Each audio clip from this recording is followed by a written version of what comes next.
can we do here? Here we are. We're going to go, I'm just putting in some markings.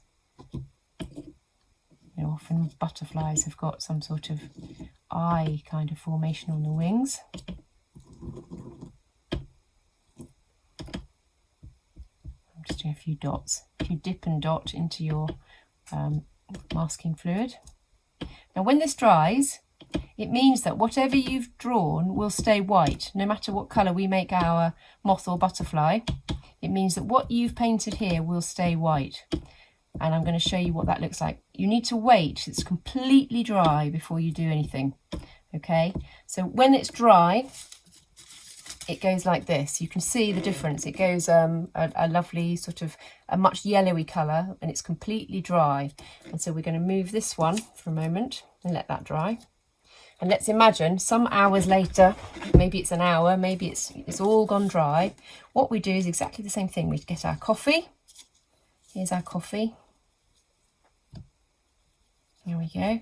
So you can see underneath that the rubber, you can see the rubber through the coffee, can't you? You can do this on any of those techniques I've shown you. So using the paint or using the coffee or using anything you like. But we want to make a nice sort of wet watercolour-y kind of a feel. And you can see the little speckles showing through. And now we're going to use our ink. And I'm going to go ink in the body and the antenna there.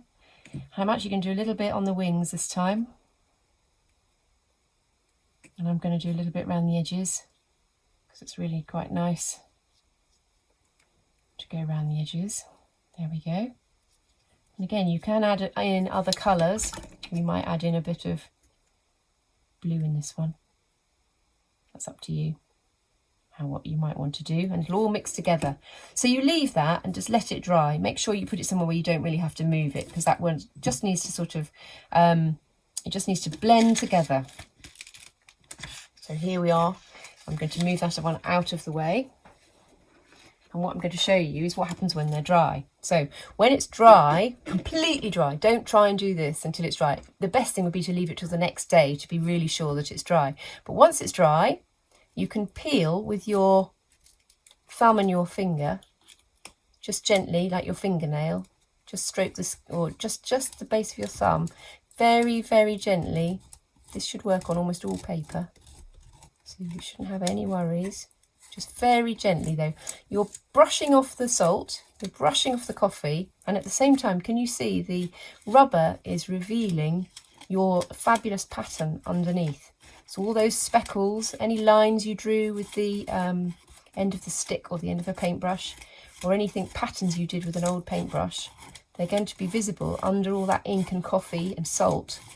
Can you see the design is being revealed? So that's what it's like. And when you do them, they end up looking rather like this. And they're very, very beautiful. There we go. So that's what you're going to be making. So I'm going to leave that one for now because you can see how that's going to work, that you just keep on rubbing until all of that comes off. I'm going to show you how to fold them now so that you can make them look 3D, because that's a really important part of making these moths, is to make sure that there we are. There we go. So you should be able to do that with the masking fluid, which is lovely. The other thing you can do is, if you don't have any masking fluid, but you want to do a similar thing, is you can take one of your plain ones that we've just done, and you can speckle white paint over it, or you can paint white designs over the top. So don't forget, you can always work back in and make another layer on top of this moth. One of the other things that you can do, you might want to do really brightly colourful moths and butterflies. So this one I've just drawn with felt tip pens, ordinary felt tip pens that are washable. So that's a really colourful one. You might want to draw your designs like that.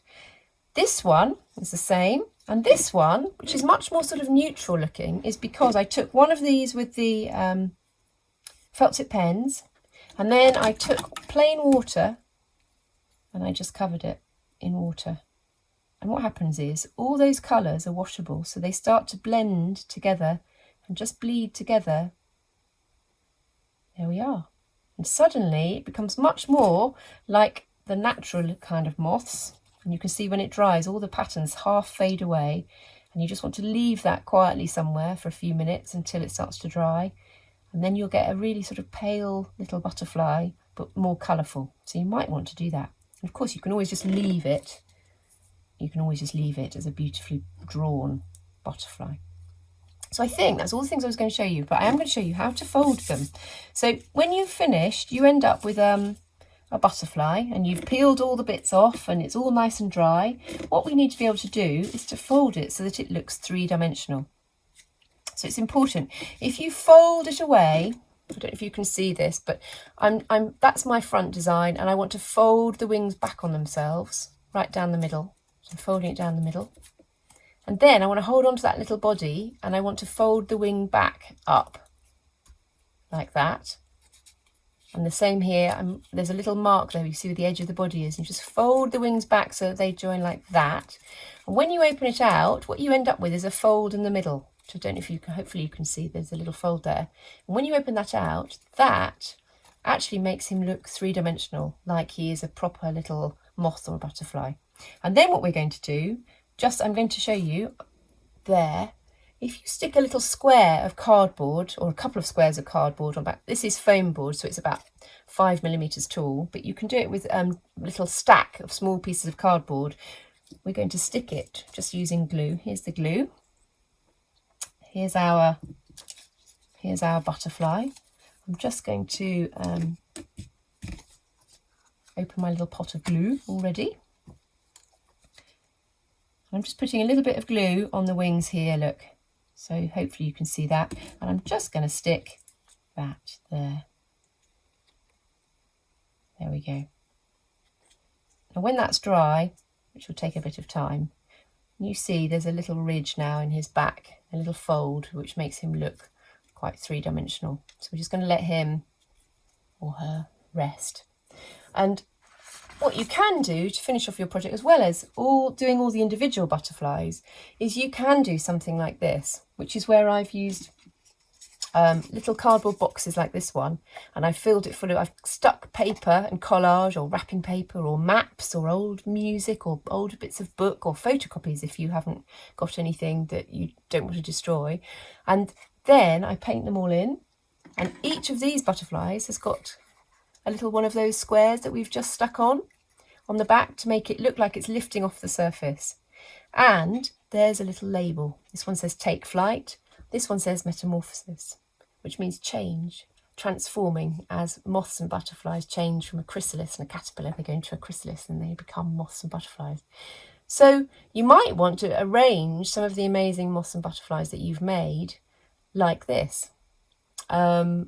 And of course, what we really would like you to do is to go to the website and check the activity page and send in or drop into the museum one of your amazing moths or butterflies to take part in our exhibition.